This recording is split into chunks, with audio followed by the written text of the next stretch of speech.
का सारथी। नमस्कार, मैं हूं मनोज मानस। हमारे स्पेशल बुलेटिन में आपका स्वागत है और सबसे पहले हम बात करेंगे रजत जयंती मौका खास बम्पर सौगात। उत्तराखंड राज्य की स्थापना की 25वीं वर्षगांठ यानी रजत जयंती समारोह में भाग लेने के लिए प्रधानमंत्री नरेंद्र मोदी देहरादून पहुंचे तो खुशियों की बहार देखने को मिली। आपको बता दें कि वन अनुसंधान संस्थान FRI में आयोजित समारोह में उन्होंने जनता को संबोधित किया। पीएम मोदी ने कहा कि 9 नवंबर का ये दिन उत्तराखंड की जनता की लंबी मेहनत और संघर्ष का परिणाम है। यह दिन हर उत्तराखंडी के लिए गर्व का अवसर है। उन्होंने याद दिलाया कि उत्तराखंड की स्थापना का सपना वर्षों पहले देखा गया था और यह सपना अटल जी की सरकार के समय पूरा हुआ। प्रधानमंत्री ने राज्य के विकास पर भी प्रकाश डाला। उन्होंने बताया कि 25 साल पहले उत्तराखंड का बजट मात्र 4000 करोड़ रुपए था, जो अब बढ़कर 1 लाख करोड़ रुपए से अधिक हो गया है। बिजली उत्पादन 4 गुना बढ़ी और सड़कों की लंबाई 2 गुना हो गई है। आपको बता दें कि इस मौके पर पीएम मोदी ने राज्य को 8140 करोड़ से अधिक की विभिन्न विकास परियोजनाओं का उद्घाटन और शिलान्यास किया है। आपको बता दें कि परियोजनाएं उत्तराखंड के कई महत्वपूर्ण क्षेत्रों को गति देने के उद्देश्य से शुरू की गई हैं।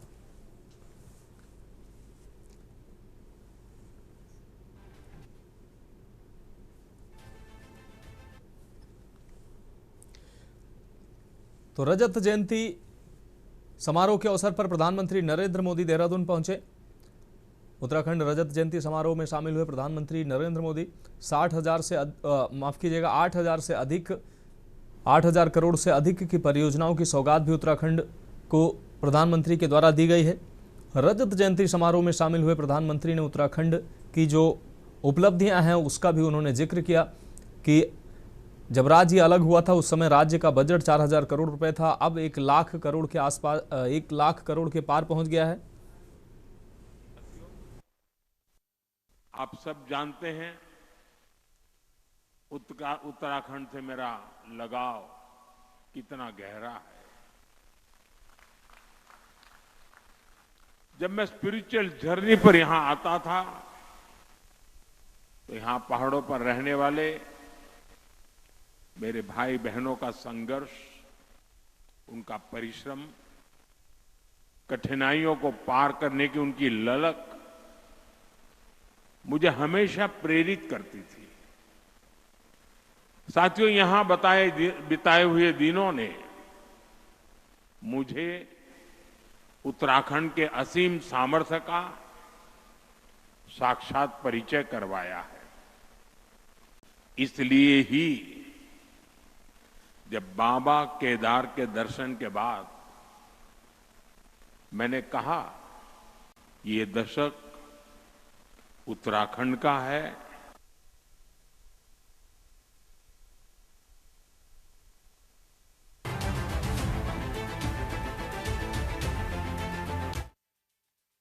नरेंद्र मोदी रजत जयंती पर प्रधानमंत्री इस समारोह में शामिल हुए। इस दौरान उत्तराखंड को 8000 करोड़ से अधिक की योजनाओं का सौगात भी उत्तराखंड को प्रधानमंत्री के द्वारा दिया गया।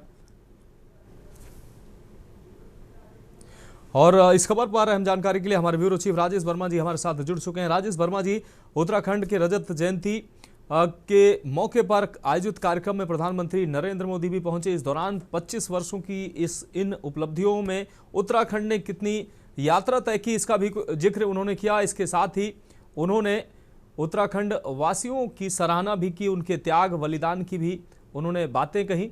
क्या कुछ अहम जानकारी इस खबर को लेकर? बिल्कुल मनोज, देखिए 25 वर्ष जो है वो पूरे हो चुके हैं आज के दिन, यानी कि 9 नवंबर को उत्तराखंड स्थापना दिवस जो है रजत जयंती उत्सव जो है वो पूरे राज्य में मनाया जा रहा है। और इसी उपलक्ष्य में हाल ही में जो है महामहिम द्रौपदी मुर्मू जो है 2 दिन के विशेष सत्र के लिए उत्तराखंड आई थी। लेकिन इस बार प्रधानमंत्री नरेंद्र मोदी जो है वो आज जो है 9 तारीख यानी कि 9 नवंबर को जो है वो उत्तराखंड देवभूमि के राजधानी देहरादून पहुंचे और FRI में उन्होंने काफी कार्यक्रम जो है उनके वहां पर थे और साथ ही कई विभिन्न योजनाओं का जो है उन्होंने शिलान्यास और कई घोषणाएं जो है वो मुख्यमंत्री के द्वारा यहाँ पर की, माफ कीजिएगा, प्रधानमंत्री के द्वारा यहाँ पर की गई है। लगभग अगर बात करते हैं तो मनोज 8260 करोड़ से ज्यादा की सौगात जो है वो प्रधानमंत्री नरेंद्र मोदी ने इस बार जो है वो इस बड़े उपलब्धि है। और इसके साथ साथ देखिए अभी तक 25 सालों में जो उत्तराखंड राज्य में कितना काम हुआ विकास के काम को लेकर के या तमाम रोड स्ट्रक्चर को लेकर के बात करें तो कितना इस पे काम हुआ, इस पे भी विचार मंथन जो है राज्य सरकार ने हाल ही के कुछ दिनों से लगातार कर रही है। और आगे का जो रोड मैप है यानी कि जो अगले 25 साल यानी कि उत्तराखंड की जो दशा क्या होगी उसको लेकर के रोड मैप को लेकर के जो है प्रधानमंत्री ने एक एजेंडा जो है वो साफ करने के लिए यहाँ पर कहा है। उनका संदेश सबसे पहला यही था कि जो राज्य आज 25 वर्ष का हो चुका है और अगले 25 वर्ष बाद इस राज्य की जो कायाकल्प है वो किस तरीके से पलटेगी, क्योंकि पहले ही प्रधानमंत्री ने अपने जो इससे पहले जो दौरे थे उसमें जो है उन्होंने पहले ही घोषणा कर दी थी कि जो उत्तराखंड राज्य है वो इस दशक का जो है उसका इस दशक जो है वो उसका है। तो कहा जा सकता है कि जो प्रधानमंत्री की जो विभिन्न जो आज शिलान्यास और तमाम जो उनकी योजनाएं थी या तमाम जो सौगात जो उत्तराखंड को रजत जयंती के अवसर पर जो है प्रधानमंत्री ने दी है तो लगभग 8,000 जैसे मैंने आपको बताया मनोज 8,260 करोड़ से ज्यादा की सौगात जो है वो दी है, जिसमें ऊर्जा से संबंधित पावर प्रोजेक्ट की बात करेंगे या विभिन्न पेयजल योजनाओं की बात करेंगे या विभिन्न जो प्रधानमंत्री फसल बीमा योजना है उनकी बात करें तो तमाम ऐसी चीजें हैं, तमाम ऐसी घोषणाएं हैं जो मुझे लगता है कि आगे आने वाले समय जो 25 साल का रोड मैप भाजपा सरकार इस प्रदेश में देखना चाह रही है, अगर वो इसी तरीके से काम हुआ तो कहीं ना कहीं अगले जो गोल्डन जुबली है यानी कि 25 साल बाद जो आज सिल्वर जुबली बनाने के बाद 25 साल के बाद तो कहीं ना कहीं जो विकास के पथ से चलता हुआ उत्तराखंड है वो नई दिशा जो है वो देखता हुआ पकता हुआ जरूर नजर आएगा। मनोज बिल्कुल राजेश जी, इस तमाम जानकारी के लिए आपका बहुत बहुत शुक्रिया। तो रजत जयंती कार्यक्रम में पहुंचे प्रधानमंत्री नरेंद्र मोदी ने उत्तराखंड को बड़ी सौगात भी दी है। 8,260 करोड़ रुपए की योजनाओं का सौगात जो उत्तराखंड को समर्पित किया है। और अब हम बात करेंगे जान को खतरा बड़ी सुरक्षा। बिहार विधानसभा चुनाव 2025 के दूसरे चरण के मतदान से पहले राजनीति गर्माती नजर आ रही है। इसी बीच लालू प्रसाद यादव के बड़े बेटे यानी कि तेज प्रताप यादव, आरजेडी के पूर्व मंत्री तेज प्रताप यादव ने बड़ा बयान दिया। उन्होंने कहा कि मेरी सुरक्षा बढ़ा दी गई है क्योंकि मुझे खतरा है, ये लोग मुझे मरवा भी देंगे। सब दुश्मन लगे हुए हैं। आपको बता दें कि चुनावी सरगर्मी के बीच गृह मंत्रालय ने तेज प्रताप यादव को Y+ श्रेणी की सुरक्षा प्रदान की है। इस व्यवस्था के तहत अब वे सीआरपीएफ जवानों के घेरे में रहेंगे। हालांकि राजनीतिक हलकों में यह चर्चा है कि तेज प्रताप को दी गई सुरक्षा उनके भाजपा के प्रति बढ़ते झुकाव से जुड़ी हो सकती है, लेकिन इस राजनीतिक अटकल पर अब तक किसी भी पक्ष की आधिकारिक प्रतिक्रिया नहीं आई है। गौरतलब है कि एक दिन पहले ही तेज प्रताप यादव ने भाजपा सांसद रवि किशन का खुलकर समर्थन किया था। उन्होंने कहा था, जो रोजगार देगा मैं उसके साथ हूं।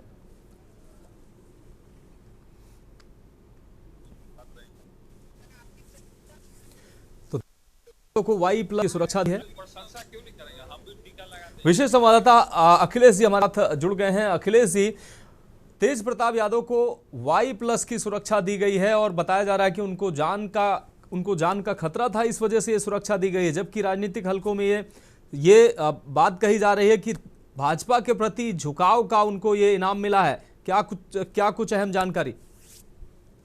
देखिए मनोज, बिहार विधानसभा चुनाव में तेज प्रताप यादव के बयान के बाद उनको जो Y+ सुरक्षा दी गई है, इस सुरक्षा के कई कारण कहे जा सकते हैं। जैसे बिहार में लगातार जिस तरह का माहौल चुनाव के बीच बना हुआ है और एक हत्या के मामले में आनंद सिंह की गिरफ्तारी हुई, फिलहाल तेज प्रताप की तरफ से कहा गया कि उनको खतरा है। दूसरा, उसके साथ साथ उन्होंने तेजस्वी यादव को जन्मदिन की बधाई देते हुए ये सब मैसेज उस समय दिया कि उनको जान खतरा, उसके बाद उनको Y+ श्रेणी की सुरक्षा दी गई। सवाल यहाँ है कि क्या भारतीय जनता पार्टी से उनकी साठगांठ हो चुकी है? क्या केंद्र सरकार उन पर मेहरबान हो गई है? क्या विधानसभा चुनाव की काउंटिंग के बाद ये एक बीजेपी के साथ जा सकते हैं? मुझे जो लगता है कि इसमें विधानसभा चुनाव के दूसरे चरण की वोटिंग के होने से पहले तेजस्वी यादव को Y+ मिली सुरक्षा के बहाने बिहार के लोगों को भारतीय जनता पार्टी की तरफ से एक संदेश देने की कोशिश की गई है कि जो बिहार में जब मतदान हो तो तेज प्रताप के पक्ष में अधिकतम वोट गिरे और अधिक से अधिक वोट मिले ताकि राष्ट्रीय जनता दल का नुकसान हो सके। इसे को भी नकारा नहीं जा सकता है। इसे एक भारतीय जनता पार्टी की तरफ से सोची समझी चाल कहा जा सकता है। केंद्र सरकार के तरफ से इसे एक चाल के तौर पर कह सकते हैं कि जिस तरह से चाहते हैं कि राष्ट्रीय जनता दल का जितना अधिक से अधिक वोट तेज प्रताप यादव काटने में सफल होंगे, उतना ही बड़ा नुकसान राष्ट्रीय जनता दल यानी तेजस्वी यादव और उनके परिवार का होगा। फिलहाल इसे एक बिहार की आम जनता को मैसेज देने की कोशिश के तौर पर देखा जा सकता है। जान की खतरा का जहां तक सवाल है, वो तेज प्रताप यादव को सुरक्षा उसके लिए दी गई है और तमाम बिहार के नेताओं को मिली हुई है। इससे चुनाव से 2 दिन पहले, वोटिंग से 2 दिन पहले इसको दिया जाना ये बड़ा सवाल भी खड़ा करता है। सुरक्षा के लिहाज से इसे फैसला केंद्र सरकार के तरफ से किए गए को सही भी कहा जा सकता है कि कल को कोई अगर खतरा तेज प्रताप को होता है तो कहा जा सकता है कि जानबूझकर सरकार ने सुरक्षा मुहैया नहीं कराई थी। तो इसमें कहा जा सकता है एक तीर से 2 निशाने हो सकते हैं। एक, तेज प्रताप को कल कोई खतरा होता, उससे बचने के लिए सुरक्षा दी गई। दूसरा ये हो सकता है कि बिहार के लोगों को ज्यादा से ज्यादा तेज प्रताप वोट काट सके, इसका भी एक मैसेज दिया जा सकता है। बिल्कुल अखिलेश जी, बहुत शुक्रिया इस तमाम जानकारी के लिए। तो एक तीर से 2 निशाने कहीं ना कहीं किए गए हैं। मेरी जान को खतरा है इसलिए सुरक्षा बढ़ाई गई, ये बात तेज प्रताप यादव ने कही है। लेकिन अब कहीं ना कहीं Y+ सुरक्षा देने के बाद राजनीतिक बयान भी सामने आ रहे हैं। और अब हम बात करेंगे ढूंढती रह गई पुलिस, दुष्कर्मी विधायक भागा विदेश। दुष्कर्म मामले में आरोपी पंजाब के पटियाला जिले के सनौर हलके के आम आदमी पार्टी के विधायक हरमीत सिंह पठान माजरा विदेश भाग चुका है। खबर है कि पठान माजरा देश छोड़कर ऑस्ट्रेलिया पहुंच गया है। पठान माजरा को पंजाब पुलिस 2 महीने से ढूंढ रही थी। बताया जा रहा है कि ऑस्ट्रेलिया में पठान माजरा ने एक निजी चैनल को इंटरव्यू दिया। पठान माजरा के इंटरव्यू को सोशल मीडिया पर 7 नवंबर को अपलोड किया गया। बताया गया कि सनौर हलके से आप विधायक हरमीत सिंह पठान माजरा लगभग 2 महीने से गायब है, लेकिन अब ये जानकारी सामने आई कि वो ऑस्ट्रेलिया में है। तो पुलिस ढूंढती रह गई और दुष्कर्मी विधायक विदेश पहुंच गया। ऑस्ट्रेलिया पहुंचा विधायक हरमीत सिंह पठान माजरा। एक इंटरव्यू के दौरान ये खुलासा हुआ कि पठान माजरा, दुष्कर्मी पठान माजरा ऑस्ट्रेलिया में है। 2 महीने से फरार था पठान माजरा। इस दौरान पुलिस ढूंढती रही और दुष्कर्मी विधायक ऑस्ट्रेलिया पहुंच गया।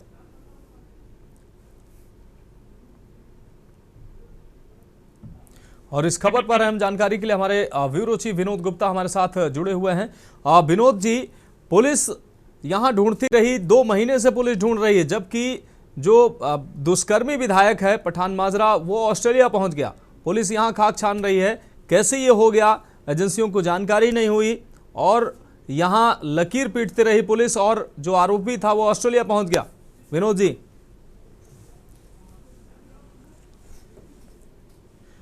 जी, क्या आप हमें सुन पा रहे?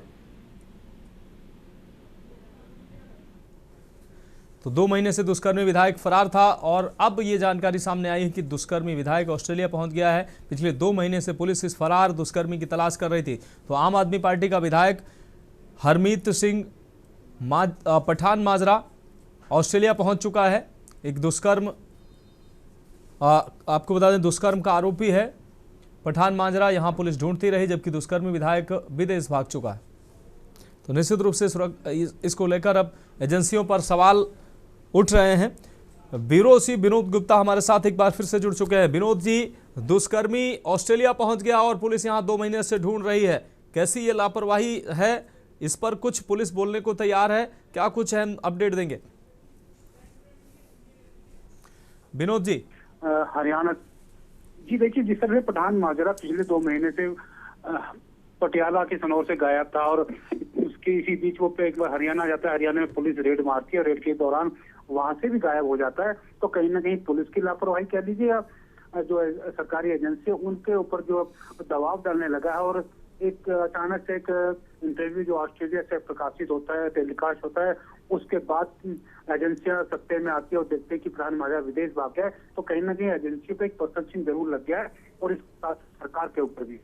पुलिस अधिकारी को जो कहना वो रेड कॉर्नर जो है नोटिस जारी कराएंगी, जिसके बाद पठान माजरा को विदेशों में भी, चाहे वो ऑस्ट्रेलिया हो चाहे वो जहाँ पे भी होगा, वो कहीं ना कहीं उसको वापस पर्याप्त जो कोशिश होगी कि वापस पटियाला पंजाब लाने की कोशिश की जाएगी। जी हाँ बिल्कुल विनोद जी, इस तमाम जानकारी के लिए आपका बहुत शुक्रिया। तो ऑस्ट्रेलिया पहुंचा विधायक हरमीत पठान माजरा, 2 महीने से दुष्कर्मी विधायक फरार है, पुलिस उसको ढूंढ रही है, लेकिन अब जानकारी सामने आई है कि वो ऑस्ट्रेलिया पहुंच चुका है।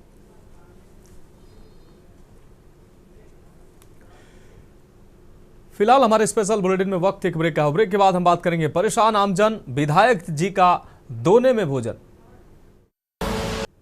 तो ब्रेक के बाद हमारे स्पेशल बुलेटिन में एक बार फिर से आपका स्वागत है। हम बात कर रहे हैं परेशान आमजन, विधायक जी का दोने में भोजन। खबर छत्तीसगढ़ से है, जहां सीतापुर विधानसभा क्षेत्र के विधायक राजकुमार टोप्पो ने अपने विधानसभा क्षेत्र पहुंचकर विहीन गांव का दौरा किया है। इस दौरान वे कई किलोमीटर गांव वालों के साथ पैदल चले और नदी के किनारे बैठकर उन्होंने खाना खाया और नदी का पानी भी पिया। विधायक राजकुमार टोप्पो का नदी का पानी पीते हुए वीडियो सोशल मीडिया पर वायरल हो गया। छत्तीसगढ़ का शिमला कहे जाने वाला मैनपाट भी सीतापुर विधानसभा क्षेत्र में ही आता है और मैनपाट में कई गांव पहुंच विहीन हैं, जहां जाने के लिए सड़क ही नहीं है और गांव में लोग नदी नाले का पानी पीने के लिए मजबूर हैं। विधायक राजकुमार लोगों की समस्याओं को जानने के लिए उनके बीच पहुंचे और उन्होंने खुद नहीं, आपको बता दें, इस दौरान उन्होंने खुद नदी का पानी पिया। विधायक राजकुमार टोप्पो ने दमाली, परसा कछार, बकर लोटा जैसे उन दुर्गम ग्राम क्षेत्रों का दौरा किया जिन्हें वर्षों से पहुंच विहीन क्षेत्र के रूप में जाना जाता है। इन गांवों में आज तक न तो सड़क, न पेयजल की उचित सुविधा, ना बिजली और ना ही स्कूल भवन है और ना ही आंगनबाड़ी जैसी मूलभूत सुविधाएं हैं। यहां तक कि प्रधानमंत्री आवास योजना का लाभ सड़क के अभाव में आम लोगों को नहीं मिल रहा है। हालांकि अब बकर लोटा मुख्य नदी का पुल निर्माण का प्रस्ताव बजट में स्वीकृत कराया गया है, जिसकी वित्तीय स्वीकृति शीघ्र मिलने की संभावना है। वहीं दमाली से परपाटिया तक सड़क निर्माण का प्रस्ताव भी बजट में शामिल किया गया है। विद्यालय भवन निर्माण के लिए 19 लाख की स्वीकृति प्रदान की गई है। जिन बस्तियों में अभी पेयजल की आवश्यकता है वहां के लिए विधायक जी ने सर्वे कराकर नए हैंडपंप स्वीकृत किए हैं। भैया देखिए, सड़क का मांग तो रोड पुलिया का तो समस्या पहले से था और मांग किए भी थे पहले, तो आज तक पूरा नहीं हुआ है। लेकिन आज हमारे माननीय रामकुमार टोप्पो जी, हमारे विधायक, आज पुलिया को बनवा रहे हैं, हमें बहुत अच्छा लग रहा है। और यहाँ पे बरसात के दिनों में यहाँ के बच्चे, स्कूली बच्चे और आते जाते थे तो उनको समस्या होता था, स्कूल नहीं जा पाते थे, रोड भी ठीक नहीं होता है, इसलिए आने जाने में दिक्कत होता था। और तो दूसरी बात यह है कि पेशेंट थे, उनको अगर हॉस्पिटल भी ले जाना है तो बहुत तकलीफ होता था और आने जाने में बहुत समस्या होता था। स्वीकृति मिल गई है तो हमको ग्रामवासियों को बहुत ही अच्छा लग रहा है। पहले कितनी समस्या होती थी आप लोगों में? पहले तो बहुत समस्या होती थी, क्योंकि आना जाना भी बहुत तकलीफ होना पड़ता था, खुद से बनाना पड़ता था रास्ता, छोटा पगडंडी टाइप से रास्ता बनाना पड़ता था, उसी में हम लोग को चलना फिरना पड़ता था। आज ये स्वीकृति मिला है, क्या कहना चाहेंगे आपके विधायक? मैं विधायक जी को बहुत बहुत धन्यवाद देना चाहता हूँ। कल मैं नवानगर जो पार्टी के लिहाज से मंडल बना है, हम उस और दौरे पर थे, जिसमें नान दमाली, बड़ा दमाली का एक क्षेत्र है, बकर लोटा, परसा कछार और परपटिया का क्षेत्र है जो जोंक पानी के नाम से जाना जाता है। ये बहुत लंबे समय से विकास के लिए अछूता रहा, मान लीजिए, क्योंकि आज मैं चुनाव जीतने के बाद चौथी बार वहाँ गया हूँ और हर बार एक एक करके समस्याओं का निदान करने का पूरा प्रयास हम कर रहे हैं। विकास गुप्ता हमारे संवाददाता अधिक जानकारी के लिए हमारे साथ जुड़ गए हैं। विकास, विधायक अब ऐसे दुर्गम क्षेत्र पहुंचे जहां लोगों का जहां पहुंच से दूर ये गांव बताए जाते हैं, मूलभूत सुविधाओं से ग्रामीण जो है परेशान है। विधायक ने वहां पहुंचकर लोगों की समस्याएं सुनी हैं, उन ग्रामीणों के साथ खाना खाया, नदी का पानी पिया। क्या कुछ अहम जानकारी इस दौरान सामने आई? देखिए, विधायक ने पूरे इलाके का दौरा किया और इस दौरान सबसे बड़ी बात ये सामने आई है कि कई ऐसे गांव हैं जो पहुंचहीन है, जहां एम्बुलेंस नहीं पहुंच पाता है, सड़क नहीं है, बिजली नहीं है, पानी नहीं है। तो गांव वालों से विधायक ने मुलाकात की और गांव वालों को आश्वासन दिया कि जो भी समस्याएं हैं उनको आने वाले दिनों में दूर किया जाएगा। जो विधायक रामकुमार टोप्पो है, आर्मी की नौकरी छोड़ने के बाद वो विधायक का चुनाव लड़े थे और लोगों ने उन्हें खून का पत्र लिखा था कि आप आइए हमारे इलाके में चुनाव लड़िए, क्योंकि हमारे क्षेत्र में बहुत सारी समस्याएं हैं। यही वजह है कि अब वो लगातार पिछले 2 साल से इलाके का दौरा कर रहे हैं, कई निर्माण कार्यों की स्वीकृति करा रहे हैं जो बहुत ही क्षेत्र है, वहाँ पे खुद जा रहे हैं, लोगों की समस्याओं को समझ रहे हैं। तो इसी का उनका एक पाठ था और वो गाँव में पहुंचे हुए थे, लोगों ने कई समस्याएं उन्हें बताई, अधिकारियों से उन्होंने सारी जो समस्याएं हैं उनसे उन्हें अवगत कराया है और अधिकारियों को कहा है कि आने वाले समय में एक टाइम लिमिट फिक्स कीजिए और जो गांव वालों की समस्या है उसे दूर कीजिए, क्योंकि गांव वालों ने मुझे इसी आधार पर वोट दिया था और बीजेपी को एक माइंडेड मिला था, अच्छा माइंडेड मिला था। कई सालों बाद जो सीतापुर विधानसभा क्षेत्र है रामकुमार टोप्पो का, बीजेपी को जीत मिली है। तो कुल मिलाकर अब बीजेपी को भी उम्मीद है कि अब सीतापुर क्षेत्र से अगर हमारा खाता खुला है तो आने वाले दिनों में जब तक डेवलपमेंट नहीं होंगी इस इलाके में, तब तक आने वाले दिनों में चुनाव में भी दिक्कत हो सकती है। यही वजह है कि रामकुमार टोप्पो जो मैन पार्ट और सीतापुर के जो दुर्गम क्षेत्र है वहाँ का दौरा कर रहे हैं और लोगों की समस्याओं को सुन रहे हैं, समझ रहे हैं, उन्हें दूर करने की कोशिश कर रहे हैं। जी बिल्कुल विकास, इस तमाम जानकारी के लिए आपका बहुत शुक्रिया। तो विधायक ने लोगों से मुलाकात की, उनके साथ भोजन किया, नदी का पानी पिया। और अब हम बात करेंगे सरहद पर जीते घर में हारे। हरियाणा के रेवाड़ी में जमीन विवाद को लेकर सांपली गांव में सैनिक परिवार पर हमला कर दिया गया। इस हमले में सैनिक उसके माता पिता गंभीर रूप से घायल हो गए। घायल सैनिक नायक गजेंद्र सिंह को दिल्ली स्थित सैनिक अस्पताल में भर्ती कराया गया, तो वहीं उसके माता पिता को रोहतक पीजीआई रेफर कर दिया गया है। बताया जाता है कि जमीन पर कब्जे को लेकर पहले भी परिवार के ऊपर हमला किया गया था, पर पुलिस ने कोई सुनवाई नहीं की। लगातार पीड़ित जवान पुलिस से मामले की शिकायत कर रहा था, यहां तक कि कंपनी कमांडर द्वारा डीजीपी हरियाणा को भी पत्र लिखकर सैनिक की सुरक्षा के लिए गुहार लगाई गई थी। फिर भी पुलिस ने उसे गंभीरता से नहीं लिया और नतीजा ये हुआ कि देश की सरहदों की रक्षा करने वाला, दुश्मनों से जीत हासिल करने वाला जवान अपने ही घर में हार गया और दबंगों के द्वारा उसके ऊपर जानलेवा, उसके परिवार के ऊपर जानलेवा हमला किया गया। मेरा नाम दिनेश कुमारी, फौजी की पत्नी हूँ। मेरे पति श्री गजेंद्र सुहाग भारतीय सेना में है। वर्तमान में मेरे पति बेस हॉस्पिटल में एडमिट है। 7 नवंबर 2025 को हमारे ही खेत के अंदर मेरे पति और सास ससुर के ऊपर जानलेवा हमला किया गया, जिससे उनको गंभीर चोटें आई हुई हैं। मेरे सास ससुर को पीजीआई रोहतक में रेफर कर दिया गया और मेरे पति को बेस हॉस्पिटल दिल्ली में एडमिट किया गया है। हमलावरों में वेदमित्र पुत्र रोशनलाल, देवानंद पुत्र रोशनलाल व उसकी पत्नी सुशीला और ट्रैक्टर चालक तेजपाल पुत्र रूप सिंह ने पहले भी हमारे जमीन पर कब्जा करने के मामले में मेरे सास ससुर के ऊपर जानलेवा हमला किया गया था।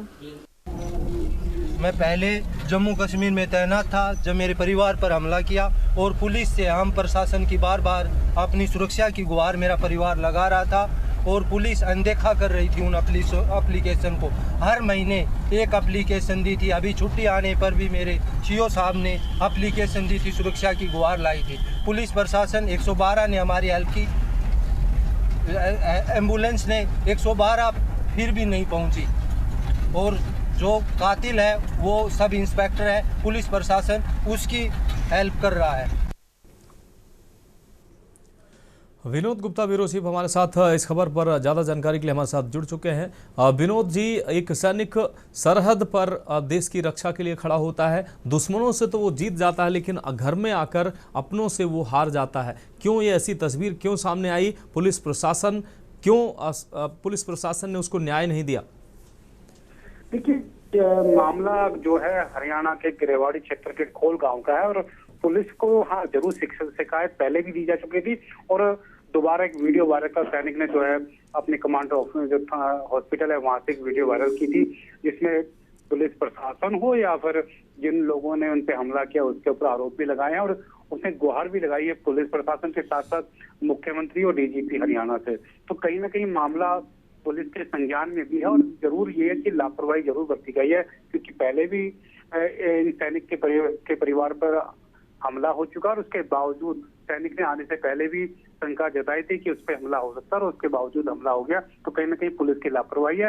हो सकता है कि पुलिस इस मामले पर जल्द बड़ी कार्रवाई करे, क्योंकि जिस तरह से डीजीपी ओपी सिंह जो है हरियाणा के अंदर आए हैं उसके बाद पुलिस का जो चाहे छोटे कर्मचारी चाहे बड़े बड़े अधिकारी हो, उन सबको ड्यूटी क्या होती है ये भी डीजीपी ने सिखाया है और समझाया है और हो सकता है कि जल्द ही एक बड़ी कार्रवाई जो है उन लापरवाही अफसरों पे हो सकती है और सैनिक के साथ जो इंसाफ की बात डीजीपी हरियाणा कर सकते हैं। जी और बिल्कुल विनोद जी, इस तमाम जानकारी के लिए आपका बहुत बहुत शुक्रिया। तो जमीन विवाद में सैनिक परिवार पर हमला हुआ है। सैनिक व उसके माता पिता को गंभीर रूप से घायल अवस्था में अस्पताल में भर्ती कराया गया है। सैनिक को वेस अस्पताल में, जबकि माता पिता को पीजीआई में भर्ती कराया गया है। और अब हम बात करेंगे देश विरोधी संदिग्ध गिरफ्तार।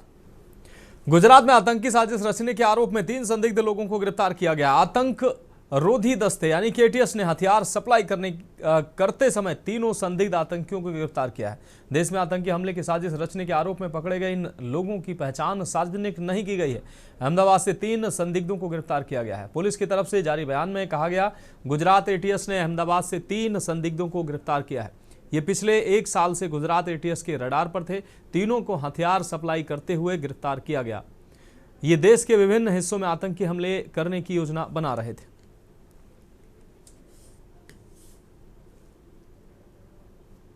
तो गुजरात में 3 संदिग्धों को गिरफ्तार किया गया है। एटीएस ने हथियार सप्लाई करते समय इन संदिग्ध आतंकियों को दबोचा है। तो फिलहाल हमारे स्पेशल बुलेटिन में अभी के लिए मेरे साथ इतना ही। मुझे दीजिए इजाजत और आप देखते रहिए के न्यूज इंडिया।